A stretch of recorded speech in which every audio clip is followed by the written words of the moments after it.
जो आज हम लोग स्टार्ट करेंगे मॉडल पेपर कक्षा 9 का, ठीक है। और विषय हिंदी रहेगा। कुल टाइम आप लोग करेगा 1.5 घंटा और टोटल मार्क्स रहेगा 40। तो चलिए बिना टाइम का स्टार्ट करते हैं। तो आपका सेक्शन का मिलेगा अनसीन पैसेज, और इस पैसेज को पढ़ने से पहले आप कोशिश कीजिएगा इसके क्वेश्चन को पढ़ने का, तब इससे आसानी से आप क्वेश्चन को सॉल्व कर सकते हैं। तो चलिए हम थोड़ा फास्ट पढ़ते हैं इस पैसेज को और स्टार्ट करते हैं। महात्मा गांधी का जन्म 2 अक्टूबर 1869 को गुजरात के पोरबंदर में हुआ। महात्मा गांधी का पूरा नाम मोहनदास करमचंद गांधी था। गांधी जी सत्य और अहिंसा के पुजारी थे। उन्होंने स्वतंत्रता संग्राम में महत्वपूर्ण भूमिका निभाई और भारत को स्वतंत्रता दिलाने में अपना जीवन समर्पित कर दिया। उनका प्रमुख सिद्धांत सत्याग्रह था, जिसमें महात्मा गांधी ने अन्याय के खिलाफ हिंसात्मक संघर्ष की बात की। ठीक है, अब आगे पढ़ते हैं। आगे आपका गांधी जी का जीवन सादगी और आत्मनिर्भरता का प्रतीक था। वे अपने पहनावे, आचरण और विचारों का सादगी और सेवा का संदेश देते थे। 30 जनवरी 1948 को नई दिल्ली में नाथूराम गोडसे द्वारा महात्मा गांधी की हत्या कर दी गई, और महात्मा गांधी की शिक्षाएं आज भी विश्व भर में प्रेरणा का स्रोत है। तो इस पैसेज को अब अच्छा से रीड कर लें। अब हम लोग इसके क्वेश्चन आंसर को लगाते हैं। ठीक है, तो देखिए आपका इस का फर्स्ट क्वेश्चन है, महात्मा गांधी का जन्म कब और कहाँ हुआ। ठीक है, तो जैसा कि हम लोग पैसेज में पढ़ चुके हैं कि इनका जो जन्म हुआ 2 अक्टूबर 1869 पोरबंदर में हुआ। तो ये भी राइट आंसर हो जाएगा। अब पैसेज के अकॉर्डिंग आपको इस क्वेश्चन को आंसर देना। ठीक है, गांधी जी का प्रमुख सिद्धांत क्या था। ये सामाजिक समानता, बी हिंसात्मक संघर्ष, सी आर्थिक विकास, डी सैन्य बल। इसका सही आंसर आपका हो जाएगा बी हिंसात्मक संघर्ष। क्या हो जाएगा, हिंसात्मक संघर्ष। अब क्वेश्चन नंबर 3, महात्मा गांधी के जीवन का प्रमुख गुण क्या था। ये विलासिता और ऐश्वर्य, बी सादगी और आत्मनिर्भरता, सी वैज्ञानिक सोच, डी युद्ध और क्रांति। तो सी का आपका सही आंसर क्या हो जाएगा, सॉरी 3 का आपका सही आंसर क्या हो जाएगा। तो आपका 3 का सही आंसर हो जाएगा बी सादगी और आत्मनिर्भरता। ठीक है, अब आपका क्वेश्चन नंबर 4, महात्मा गांधी को सत्य और अहिंसा का पुजारी क्यों कहा जाता था। ऑप्शन नंबर ए में क्योंकि वे हमेशा सच बोलते थे, बी है क्योंकि उन्होंने हिंसा का विरोध और सत्य का प्रचार किया, सी क्योंकि उन्होंने अपनी आत्मकथा लिखी, डी क्योंकि वे भारत के पहले प्रधानमंत्री थे। इसका रीजन क्या है बताइए। इसका सही आंसर हो जाएगा 4 का आपका, क्योंकि उन्होंने हिंसा का विरोध और सत्य का प्रचार किया, इसीलिए। ठीक है, तो अब नेक्स्ट सेक्शन आपका रहेगा पोएट्री सेक्शन। ठीक है, और इस पोएट्री सेक्शन को पढ़ के आपको क्वेश्चन आंसर लगाना है। तो चलिए पढ़ते हैं थोड़ा सा फास्ट। ठीक है, क्या लिखा हुआ है, यहाँ झरनों के संगीत है, वन का हरियाली रंग, यहाँ धारा का हर कोना भरता है मन में उमंग, पर्वत जंगल नदियां फूल सब में छिपी कहानी, आदिवासियों की धरोहर संस्कृति और मनमोहन निशानी, माटी में जो गंध है वो मेहनत की पहचान, झारखंड की भूमि से जुड़ा हर इंसान, यहाँ त्योहारों की छटा दिलों को खींच लाए, सरहुल करम और सोहराए जो खुशियां बरसाए। तो ये पोएट्री सेक्शन आप पढ़ लिए। अब इसको क्वेश्चन आंसर को सॉल्व करते हैं। ठीक है, चलिए स्टार्ट करते हैं। क्या है क्वेश्चन नंबर 5 का। 5 आपका है, झारखंड की संस्कृति का प्रमुख आधार क्या है बताइए। ऑप्शन नंबर ए पर्वत और नदियां, आदिवासियों की धरोहर, सी आधुनिक शहर, डी औद्योगिक विकास। तो आपको पोएट्री सेक्शन के अनुसार आंसर देना है। तो 5 का हो जाएगा बी। क्या हो जाएगा बी, आदिवासियों की धरोहर। झारखंड की भूमि की गंध किससे जुड़ी है बताइए। ये है मेहनत, बी है फूलों, सी बारिश, डी त्योहार। तो आपके पोएट्री सेक्शन में दिया है, उसके अनुसार इसको टिक करना है। तो 6 का आपका हो जाएगा ये मेहनत। झारखंड की प्रकृति में किसकी कहानी छिपी है। ये तकनीक की, बी वन्यजीवों की, सी पर्वत जंगल और नदियों की, डी केवल नदियों की। तो 7 का आपका आंसर हो जाएगा सी पर्वत जंगल और नदियों की, सी द राइट आंसर।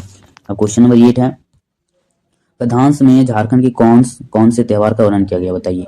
ये दिवाली और होली, बी ईद और क्रिसमस, सी सरहुल करम और सोहराय, डी पोंगल और बैसाखी। इनमें से कौन सा ऑप्शन है सही है बताइए। तो 8 का आपका सही आंसर हो जाएगा सी सरहुल करम और Sohrai, see the right answer. ठीक है, अब क्वेश्चन नंबर, अब अगला खंड है खंड ख है, जिसमें आपका हिंदी व्याकरण सेक्शन रहेगा। तो हिंदी व्याकरण सेक्शन से आपका ये क्वेश्चन रहेगा। ठीक है, तो क्वेश्चन नंबर 9, निम्नलिखित में से कौन सा पुल्लिंग शब्द है बताइए। ये देवी, बी बालिका, सी छात्रा, डी राजा। तो इनमें से कौन पुल्लिंग है। तो ग्रामर पढ़े होंगे तो इसको आसानी से सॉल्व कर सकते हैं। तो इसका सही आंसर क्या हो जाएगा डी राजा, क्योंकि ये पुल्लिंग है। जो डिनोट कर रहा है मेल को उसको पुल्लिंग करते हैं, बाकी सब तो फीमेल डिनोट करता है। अब क्वेश्चन नंबर 10 है, सूर्यास्त में अस्त से के पहले जोड़ा गया सूर्य क्या है बताइए। ये प्रत्यय, बी मूल शब्द, सी उपसर्ग, डी समास। तो पहले जुड़ा गया है तो आप पढ़े होंगे तो आप बता सकते हैं। 10 का आपका बी हो जाएगा। क्या हो जाएगा बी मूल शब्द। क्या हो जाएगा मूल शब्द है। अब है, निम्नलिखित में से कौन सा शब्द उपसर्ग से बना है, उपसर्ग बोला है बताइए। ये पुनर्जन्म, बी मिठास, सी विद्यालय, डी कर्मठ। इसका सही आंसर क्या हो जाएगा 11 का। 11 का सही आंसर पुनर्जन्म, ये जो उपसर्ग वर्ड से बना है। अब क्वेश्चन नंबर 12। उन्नति का विलोम शब्द क्या यानी उल्टा शब्द क्या बताइए? विकास, प्रगति, अवनति, सुधार। तो इसका सही आंसर क्या हो जाएगा? तो 12 का आपका सही आंसर हो जाएगा सी। ठीक है, अवनति। उन्नति का अवनति हो जाएगा। पृथ्वी का परिभाषित शब्द क्या है? ये धरती, बी गगन, सी पर्वत, डी वायु। इनमें से कौन सा सही आंसर हो जाएगा? 13 का ये हो जाएगा धरती। निम्न में से अशुद्ध वाक्य कौन सा है?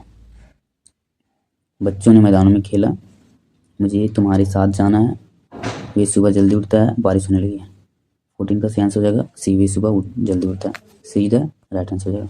See the right answer. ठीक है, अब आगे हम लोग सॉल्व करते हैं 15। क्वेश्चन नंबर 15, इनमें में से किस शब्द की वर्तनी जो है शुद्ध है बताइए? क्या है? शुद्ध है। ये समर्पण, बी समर्पण, सी समर्पण। मतलब स्पेलिंग देखना है कौन स्पेलिंग सही है। तो 15 का आपका हो जाएगा ये समर्पण, इधर ये इज द राइट आंसर होगा, इसका स्पेलिंग सही। ठीक है, क्वेश्चन नंबर 16 आपका है नाक काटना मुहावरे का सही अर्थ क्या है? ये मुहावरा दिया हुआ है, इडियम दिया हुआ है, इसका सही मीनिंग आपको देखना है क्या है। ये सामान खोना, बी चोट लगना, सी नाक से खून आना, डी नाक की सुंदरता खत्म होना। तो 16 का आपका सही आंसर क्या हो जाएगा? तो नाक काटने का अर्थ होता है सामान खोना। ठीक है, सम्मान, रिस्पेक्ट वाला। ठीक है, अब क्वेश्चन नंबर 17। क्वेश्चन नंबर 17 आपके सामने है, पढ़ाई करना जरूरी है, इस वाक्य में क्रिया शब्द कौन सा है बताइए? ये पढ़ाई, बी करना, सी जरूरी, डी है। तो 17 का सही आंसर क्या हो जाएगा? तो बी हो जाएगा, करना इधर है, ये वर्ब है। ठीक है, क्रिया है। अब है 18 नंबर, क्वेश्चन नंबर 18 है, वह धीरे धीरे चलता है, इस वाक्य में क्रिया विशेषण शब्द कौन सा है? ये वह, बी धीरे धीरे, सी चलता है, डी है। इसका सही आंसर क्या हो जाएगा? तो आपका 18 का सही आंसर हो जाएगा बी, धीरे धीरे चलता है, B is right answer. Question number 19 है, वह स्कूल जाता है और किताबें पढ़ता है, वाक्य किस प्रकार का है बताइए? ये सरल वाक्य, बी मिश्र वाक्य, सी संयुक्त वाक्य, डी इनमें से कोई नहीं। तो 19 का आपका हो जाएगा बी मिश्र वाक्य, इज राइट आंसर। ठीक है, अब क्वेश्चन नंबर 20 है, दांत खट्टे करना का सही अर्थ क्या है? इसका मीनिंग बताना है। ये मुंह बनाना, बी बहुत परेशान करना, सी पराजित करना, डी दांत खराब करना। क्या हो जाएगा बी का? सॉरी 20 का क्या हो जाएगा? 20 का सी हो जाएगा पराजित करना। पराजित करना ये इधर राइट आंसर, पराजित। ठीक है, क्या हो जाएगा? अब नेक्स्ट सेक्शन है ग, जिसमें टेक्स्ट बुक से दिया है एक पैसेज। ठीक है, एक टॉपिक का, एक चैप्टर का उठा करके आपको यहाँ पैसेज दे देगा और उसी को पढ़ करके सॉल्व करना होगा। ठीक है, तो देखिए क्वेश्चन नंबर 21 दिया, इस पैसेज को अच्छा से पढ़ के आपको इसका आंसर देना है और पहचानना है कि कौन सा चैप्टर से है। प्रस्तुत गद्यांश किस पाठ से लिया गया है? सबसे पहले यही क्वेश्चन पूछा है, तब इसको गौर से पढ़िएगा और समझ के इसको बताइएगा। तो चलिए अब क्वेश्चन नंबर 21 देखते हैं, प्रस्तुत गद्यांश किस पाठ से लिया गया है बताइए? तो आपको पढ़ने से पता चल गया होगा कि ये जो गद्यांश लिया गया है, ये जो गद्यांश लिया गया है वो कौन चैप्टर से है। ठीक है, तो ये जो गद्यांश लिया गया आपके उपभोक्ता की संस्कृति से लिया, इस चैप्टर से लिया गया ये। ठीक है, अब क्वेश्चन नंबर 22 है, धीरे धीरे सब कुछ बदल रहा है, इस सेंटेंस में धीरे धीरे क्या बताइए? ये क्रिया, बी विशेषण, सी क्रिया विशेषण, डी संज्ञा। इसका सही आंसर आपका हो जाएगा सी क्रिया विशेषण एडवर्ब है। ठीक है, अब क्वेश्चन नंबर 23 बोला है, गद्यांश के अनुसार वर्तमान जीवन शैली किस पर आधारित है? ये समाजवाद, बी उपभोक्तावाद, आत्मिकता, डी परंपरागत मूल्यों पर। तो 23 का आपका सही आंसर क्या हो जाएगा? 23 का आपका सही आंसर हो जाएगा बी उपभोक्तावाद पर। अब क्वेश्चन नंबर 24, क्वेश्चन नंबर 24 क्या है? गद्यांश में उत्पादन बढ़ाने पर जोर क्यों दिया रहा है बताइए? इसका सही आंसर क्या हो जाएगा? ये समाज में संतुलन बनाए रखने के लिए, बी लोगों के उपभोग और सुख के लिए, सी आर्थिक स्थिरता के लिए, डी नई तकनीक को बढ़ावा देने के लिए। इसका सही आंसर क्या हो जाएगा 24 का? आपका 24 का सही आंसर होगा बी लोगों के उपभोग और सुख के लिए। ठीक है, अब आपका जितना भी क्वेश्चन दिया रहेगा आपके टेक्स्ट बुक से, अब सिलेबस कवर किए होंगे तो आसानी से इस क्वेश्चन को लगा सकते हैं। तो देखिए क्वेश्चन नंबर 25 है, गधे का छोटा भाई किसे कहा जाता था? आप पढ़े होंगे दो बैलों की गधा, तो आसानी से आप इसको सही आंसर कर सकते हैं। ये घोड़ा, बी गधा, सी शेर, डी बैल। इसका सही आंसर क्या हो जाएगा? 25 का डी हो जाएगा, बैल, बैल को कहा जाता है। ठीक है, अब है क्वेश्चन नंबर 26, क्या है? लहासा की ओर पाठ हिंदी गद्य की कौन सी विधा है बताइए? लहासा की ओर, ये कहानी है, बी संस्मरण है, डी आत्मवृत्तांत है, सॉरी सी आत्मवृत्तांत है, डी निबंध। इनमें से कौन सा सही आंसर हो जाएगा? तो 26 का आपका सही आंसर होगा सी आत्मवृत्तांत इज द राइट आंसर। अब क्वेश्चन नंबर 27 है, महादेवी वर्मा का जन्म किस शहर में हुआ था? बताइए, ये फर्रुखाबाद, बी अहमदाबाद, सी फरीदाबाद, डी हैदराबाद। इसका सही आंसर क्या हो जाएगा? तो 27 का आपका सही आंसर हो जाएगा ये फर्रुखाबाद में हुआ था। अब क्वेश्चन नंबर 28 है, हरिशंकर प्रसाद जी कौन सी पत्रिका निकाली? ये हंस, बी जागरण, सी मर्यादा, डी वसुधा। इसका सही आंसर क्या हो जाएगा? तो 28 का आपका सही आंसर हो जाएगा D Vasudha. Vasudha is the right answer. क्या हो जाएगा? डी। अब क्वेश्चन नंबर 29। 29 में क्या है आपका? 29 में है, बच्चे कम जा रहे हैं, कविता के कवि का नाम क्या था? बताइए, कविता जो है इस कवि का क्या नाम है? ये केदारनाथ अग्रवाल, बी सुमित्रानंदन पंत, सी राजेश जोशी, डी माखना चतुर्वेदी। 29 का क्या सही आंसर हो जाएगा? 29 का आपका हो जाएगा C Rajesh Joshi is the right answer. ठीक है। अब क्वेश्चन नंबर 30, मृत्यु का तरल दूध किसे कहा गया? ये बाढ़ के पानी को, बी कंपोज किए हुए जहर को, सी बारिश के पानी को, डी इनमें से कोई नहीं। इसका सही आंसर क्या हो जाएगा? तो 30 का आपका सही आंसर हो जाएगा ये बाढ़ के पानी को बोला गया है मृत्यु का तरल दूध। ठीक है, बाढ़ के पानी को बोला गया मृत्यु का तरल दूध। अब आपका नेक्स्ट क्वेश्चन है, क्वेश्चन नंबर 31। क्या है? रीढ़ की हड्डी एकांकी का प्रमुख पात्र कौन है? बताइए। ये उमा, बी शंकर, सी रघु, डी प्रेमा। तो 31 का आपका सही आंसर होगा ये Uma. Uma is the right answer. ठीक है। 32 है, 32 है, मेरे संग की औरतें पाठ की लेखिका कौन है? ये मंजुल भारत, बी महादेवी वर्मा, सी कृष्णा सोबती, डी मृदुला गर्ग। तो 32 का आपका सही आंसर होगा डी मृदुला गर्ग। अब आपका आता है टेक्स्ट बुक का पोइट्री सेक्शन। देखिए, ये पोइट्री सेक्शन आपको पढ़ के आंसर देना है। रंग रंग के फूल में रिलमिल हंस रही सखियां मटर खड़ी। ठीक है। मखमली पेटिया सी लटकी, छिमियां छिपाई बीज लड़ी, फिरती है रंग की तितली, रंग रंग के फूलों पर सुंदर फूल फिरते हैं फूल स्वयं। तो ये पोइट्री आपको पढ़ना है उड़ विरितो से विरितो पर, और इसका क्वेश्चन आंसर करना है। ठीक है। अब है प्रस्तुत कव्यांश के कवि कौन है? बताइए। ये सुमित्रानंदन पंत, बी केदारनाथ अग्रवाल, सी माखना चतुर्वेदी, डी सुरेश दयाल सक्सेना। बताइए। 33 का आपका सही आंसर क्या हो जाएगा? ये सुमित्रानंद पंत।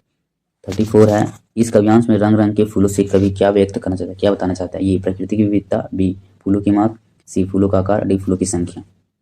34 का आपका सही आंसर होगा ये प्रकृति की विविधता को बताना चाहता है कवि इस पोइट्री के माध्यम से। ठीक है। अब 35 है, छिमिया सिपाही बीज लड़ी पंक्ति का क्या तात्पर्य, क्या मीनिंग है? बताइए। ये बीजों का सजीव चित्रण, बी बीजों का छिपना, मटर की फलियों में छिपे बीज, पौधों का विकास। इसका सही आंसर क्या होगा? 35 का सही आंसर हो जाएगा सी मटर की फलियों में छिपे बीज। ठीक है। अब है क्वेश्चन नंबर 36, प्रस्तुत कव्यांश किस कविता से लिया गया? ग्रामश्री, बी मेघाय, सी हरितिमा, डी प्रकृति सुषमा। तो 36 का आपका सही आंसर हो जाएगा ये ग्रामश्री से लिया गया। अब है आगे निम्नलिखित प्रश्न के सही विकल्प का चयन करना है। ठीक है। तो क्वेश्चन नंबर 37 है, कबीरदास के अनुसार ईश्वर कहाँ रहते हैं? ये प्रत्येक प्राणी के हृदय में, बी मंदिरों में, सी काशी में, डी कैलाश पर्वत में। तो 37 का आपका ये आंसर होगा प्रत्येक प्राणी के हृदय में। ठीक है। तो हम फास्ट करने की कोशिश कर रहे हैं, लंबा वीडियो ना हो इसलिए फास्ट कर रहे हैं। ठीक है। वाक का शाब्दिक अर्थ क्या है? ये वाणी, बी दोहा, सी व्याख्या, डी पद। इसका सही आंसर क्या हो जाएगा? 38 का आपका सही आंसर होगा ये वाणी। अब 39, रस खान की काव्य भाषा क्या है? बताइए 39 का। तो इसका सही आंसर हो जाएगा Brajbhasha. Brajbhasha is right answer. अब इस वीडियो का लास्ट क्वेश्चन है। ठीक है। अब इस वीडियो का लास्ट क्वेश्चन आपका है, मेघ आए कविता में मेघ का आगमन किस रूप में होता है? बताइए। ये बालक, बी हाथी, सी जल, डी मेहमान। इसका सही आंसर क्या हो जाएगा? बताइए। आपका इसका सही आंसर हो जाएगा मेहमान। ठीक है। मेहमान इज द राइट आंसर हो जाएगा। आप इस वीडियो में नए हैं तो मेरे चैनल को सब्सक्राइब, लाइक और कमेंट में जरूर बताइएगा ये सेशन आपके लिए कैसा रहा। Welcome, thank you.